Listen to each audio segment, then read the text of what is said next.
pertanyaan yang kemudian harus kita tanyakan ya, apakah bisa kekuatan iman dan ketangguhan yang seperti itu kemudian cukup untuk memenangkan dan membebaskan Palestina? Itu yang kemudian harus kita jawab. Apakah metode membebaskan Palestina itu adalah dengan mendoakan supaya tetap sabar rakyat Palestina, supaya kemudian Allah yang mau berkuasa itu segera menemukan pertolongan? Nggak bisa begitu. Apalagi kalau kemudian kita lihat hari ini situasinya adalah seperti ini. Saudara-saudara kita yang ada di Palestina itu seperti masyarakat atau orang yang tinggal di penjara terbesar di dunia. Mereka terputus dari dan diisolasi dari dunia internasional. Luasnya dia itu 365 kilo, ini setengahnya Jakarta. Dibombardir kayak begitu, setengahnya Jakarta. Dia hampir sama seperti Surabaya, hampir sama. Itu setiap hari 1 tahun. Coba, itu kalau kota barat, itu negara barat itu sudah banyak yang bunuh diri mungkin sebelum mereka itu kena bom. Ya. Dan itu mereka tidak memiliki akses apapun, mau dapat senjata, mau dapat makanan, dapat minuman. Jumlah mereka mayoritas pun juga adalah anak-anak gitu. Nah, kalau kemudian kita bicara manusia, meskipun dia itu punya sebuah ketangguhan, kekuatan iman yang akan membuat dia itu akan terus bertahan dan memandang dan itu tuh pada porsinya dia akan terlihat rendah. Tetapi tidak bisa kita pungkiri manusia itu punya otot, dia juga punya organ-organ, dia itu juga punya fisik yang itu butuh makan, butuh minum. Kalau dia itu terluka ya butuh ada sebuah waktu untuk recovery.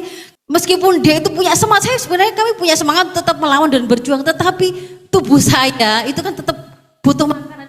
Tidak ada makanan, ya tetap saja dia bisa mati. Kalau kemudian tidak ada upaya yang benar-benar untuk menyelesaikan persoalan ini, apalagi pada saat yang sama, coba Anda lihat bahwa hari ini Israel punya 170.000 tentara dengan kelengkapan persenjataannya seperti ini, sementara yang melawan di Palestina itu kita tidak bisa bicara tentang tentara dari pemerintah Palestina, tidak bisa kita hitung karena dia terbelenggu oleh demokrasi dan tatanan global yang tidak akan membuat mereka bergerak tentaranya. Yang bergerak itu adalah para pejuang di lapang dan itu jumlahnya cuma 26.000. Sementara persenjataan yang mereka punya di sini hampir tidak ada. Kalau di sini ratusan, di sini tidak ada, tidak diketahui. Kita tidak pernah lihat ada pesawatnya Hamas, kan tidak ada. Ditambah lagi kemudian tidak cuma Israelnya, dia di backup oleh negara adidaya hari ini, dan itu dengan bantuan militer donasi yang tertinggi yang pernah ada. Sehingga kemudian yang terjadi apa ibu-ibu? Bukan peperangan.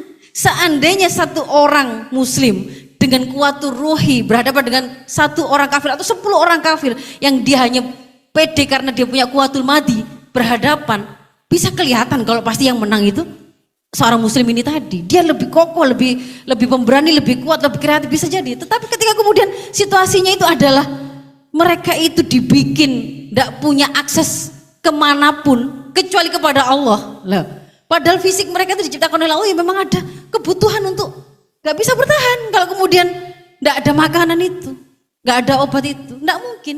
Sehingga yang kemudian harus kita lakukan adalah serangan pasukan penjajah tersebut tidak bisa dihadapi dengan doa dan keyakinan pasti Allah akan menolong kita yang benar kok. Sembari dia menonton, sembari kita mungkin ya nangis gitu ya.